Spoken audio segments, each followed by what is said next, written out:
bit, but a lot of changes on the channel. So let's see. Getting it all set up. Live stream software got really tricky and I had to get my camera going and it was a bit crazy. As always, I've got my Arizona half and half iced tea. Harriet was with me. She's choosing to do other things, but that's fine. I'll let her do her thing. And here we go. So in other words, let's see. I said YouTube's just taking a while to get everything uploaded, but it's telling me it's going, so we're here to sit back, chat, and I know I haven't uploaded in quite a while. That's been my fault. I've been kind of neglectful to the channel, so I'm sorry about that. But honestly, like I said, this is going to be time to ask questions. I'm going to kind of explain what's going on with the channel and how things are changing and everything from there. So, if my stream preview would actually work, which I'd hope it would, but that's not the case. Alrighty, JC, welcome to the live stream. YXGG, doing good, how are you? And Julia McNee, hey. Marcus Stokes, what's up, yo? And yeah, if YouTube wasn't being so laggy on me, I'd actually be able to do stuff. How are you doing, Harriet? So yeah, I've got Harriet out because, as you can imagine, she's one of our main topics for today. And that, quite simply, is just the brand change. Alex's Agamids. Why am I switching to that? And what's the cause of that? And I'm going to be honest, guys, it's more or less just because I want to focus on Agamids. That's the big thing.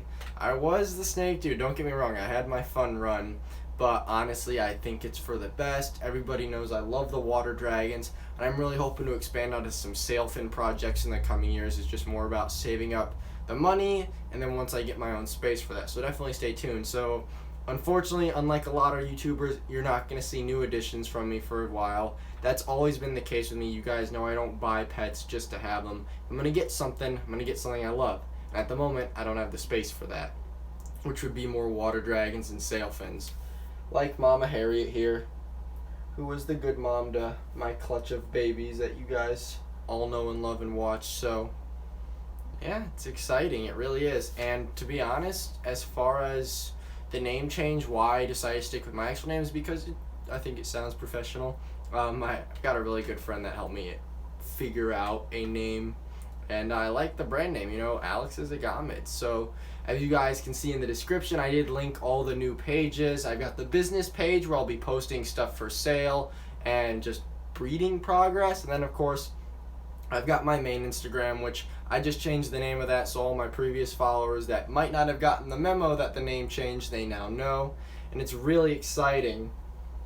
So yeah, isn't that right, Harriet?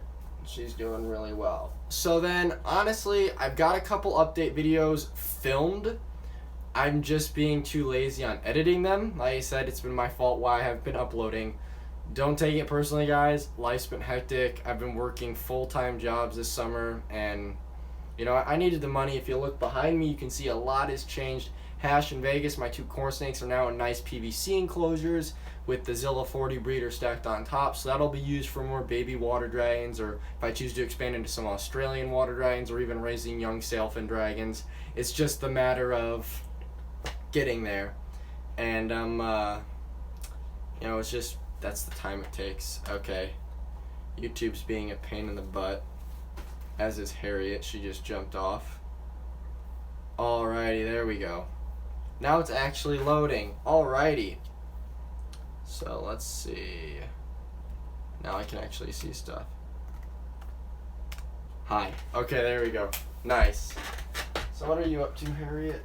Just chilling? But yeah, so mainly the biggest projects that I'm going to try and work with for the future of this channel is primarily Agamid lizards. So Chinese water dragons, I'm going to repeat myself, sailfin dragons, those are without a doubt my favorite species of lizard. And I've already got the connections to get them. It's now just a matter of getting them. And so that's going to take a while because, again, with college coming up, videos are going to be slow. I'm not exactly going to be able to add on to it, but I wanted to get my name out in advance for you guys. The best thing that I can do to help you guys is quite simply let you know that I'm still active. Even if I'm not posting regularly or making videos, the messages are always open. I'm going to leave all my old videos up because some of the ones that I haven't switched or deleted have quite literally the information I want you guys to know. And so that's super important because, you know, especially with Chinese water dragons like Harriet. I mean, she is the lizard that truly started it all, even though she's giving me the stink eye right now. But it's because of her that thousands of you guys who are my viewers and subscribers have been educated on the care of Chinese water dragons. And like I said, I'm hoping to expand on that. Soon it'll hopefully be Chinese water dragons, New Guinea water dragons, Australian water dragons, and eventually my end goal of working with the sailfin dragon species.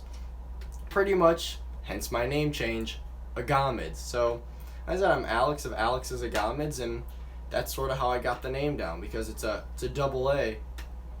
Isn't that right, Harriet? She is not happy with me. She's about to go into shed, though, so it is what it is.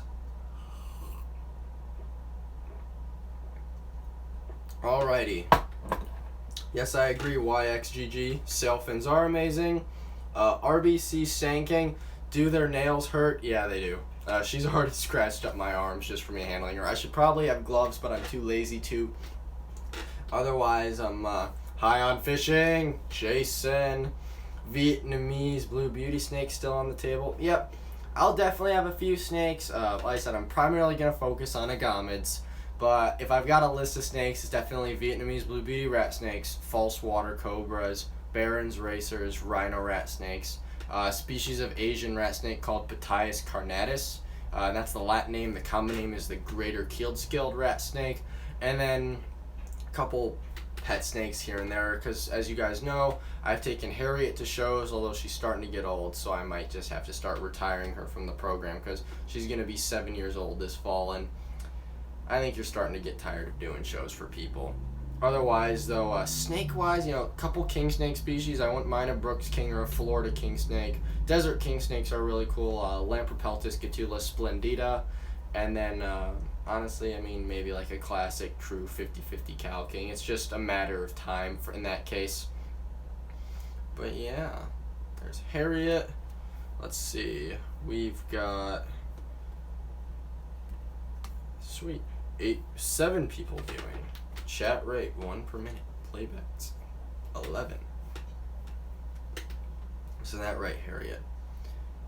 But yeah, so in terms of the water dragons, because again, I know that's what I'm known for.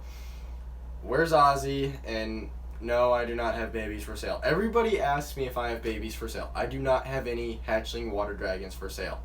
I haven't bred them in months. Like January was the last time I had eggs hatch. So it's been 8 months and I don't have any for sale. So stop asking, please, because I don't want to hear it.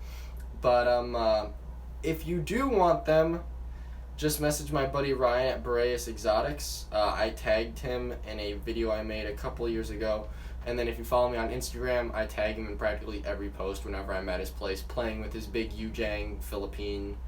He's got so many sailfin crosses I can't even describe.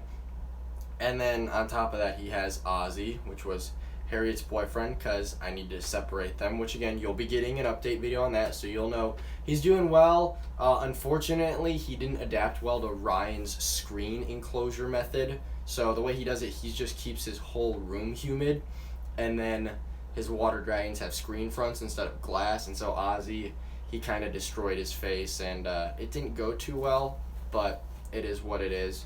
And then as far as, you know, breeding them again, it's going to be hit or miss. Like I said, guys, I'm going to college this fall. So, I won't be able to make the videos, as I said, and 2, it's just going to be kind of tricky to keep the water dragons, 1, contained with each other, 2, making sure they don't kill each other, because water dragons do that all the time when they're kept together, and then 3, breeding them and having time for raising the offspring, and then on top of that, also making sure I've got space for the adults.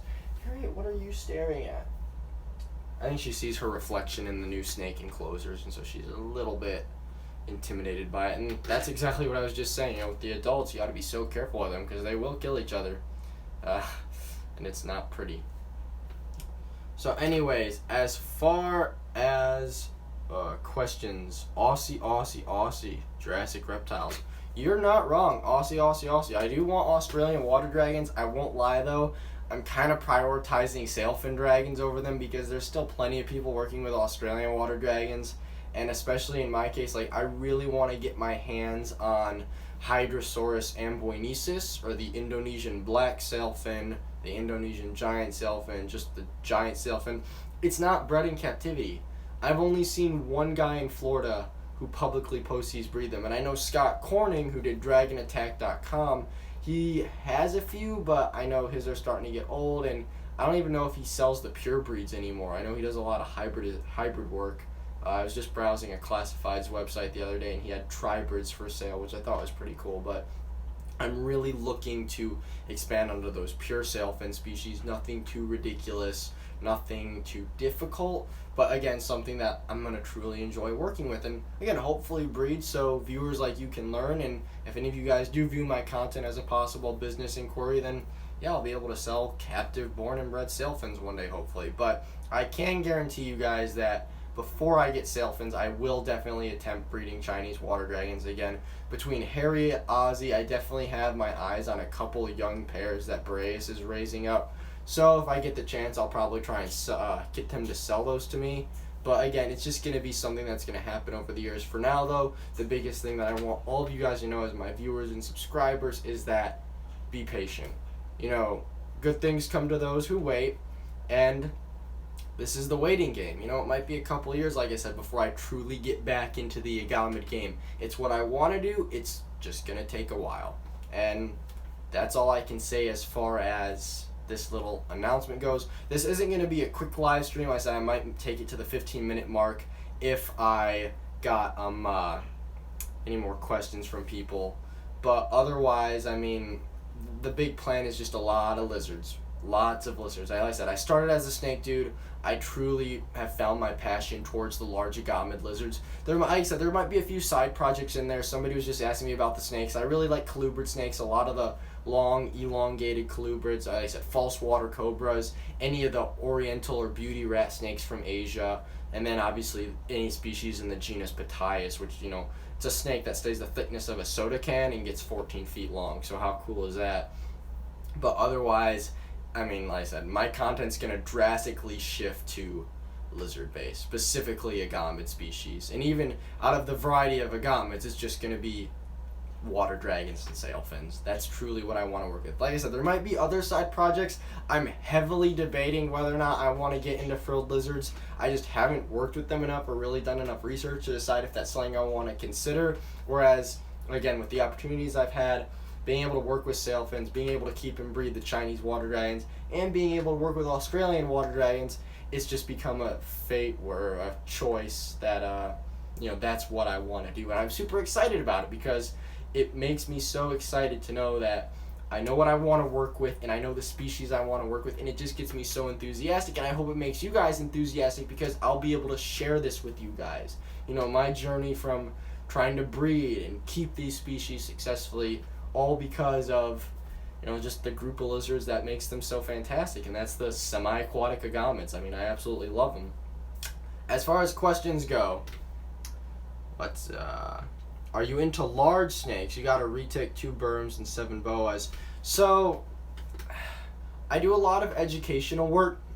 It's all the way on the back of my list, but I wouldn't mind saving up for, say, a pair of green anacondas just as a side breeding project, or more or less even just one pet green anaconda, say a male, so around 9 feet long, just to take to shows and dispel the myths of anacondas. I don't know if that'd be something I'd really want to breed, but again, anacondas have always just been a favorite snake of mine. I think they're so unique for a boa species. It's not something like a rainbow boa or everybody's favorite, the Colombian or common boas, as well as the true red-tailed boa from Suriname, Guyana, and Brazil. It just varies, but definitely anacondas would be the one large snake I truly would want to keep, but that would be more of just a pet project. Like I said, have a male green anaconda, nice big display enclosure, work with him to keep him tame and handleable, and then use him for a lot of outreach programs to educate people on large snakes. That would be what I would want to do. Let's see. Who else? Alrighty then. Yeah. Oh, retic too. Yeah, retics, I mean, it's something I've ever thought about, but they get so big. I would hate keeping a 18-foot female retic in a tiny 8x4 enclosure. Because, I mean, that enclosure isn't even half her body length. And it's a big debate. It's just, I know big snakes are a lot of work. They need a lot of room. But, like I said, primarily with me, if I'm going to have a big snake, I'm going to have, say, like a male green anaconda, and that's that. Just to have as a cool pet, nothing more, nothing less. But, otherwise, like I said, with my channel, it's going to mostly be lizards. I really just love the agamid species. Even with how common the water dragons are, like Miss Harriet here. You know, you can pick a lizard like this up as a baby for $20. And I know they're dirt cheap, but I just really love this species. I think they're incredible. Their behavior is outstanding. And if Harriet wasn't in shed, you guys would be able to know just how beautiful her colors are. And you guys do know that because that's why I make videos on her. But she is a awesome, lovely little snake. So yeah. Otherwise, guys, like I said, this would be a really quick live stream. I just sort of wanted to update you guys on the channel rename, what I plan to work with, which would be the sailfin dragons and the water dragons. And like I said, I mentioned a couple snake species, but it's primarily going to be agamids, and that'll be that. Until then, guys, this is Alex of Alex's Agamids, no longer the Snake Dude 1814, and I will see you guys in the next video or next live stream. So take it easy and have a great night, guys. Adios.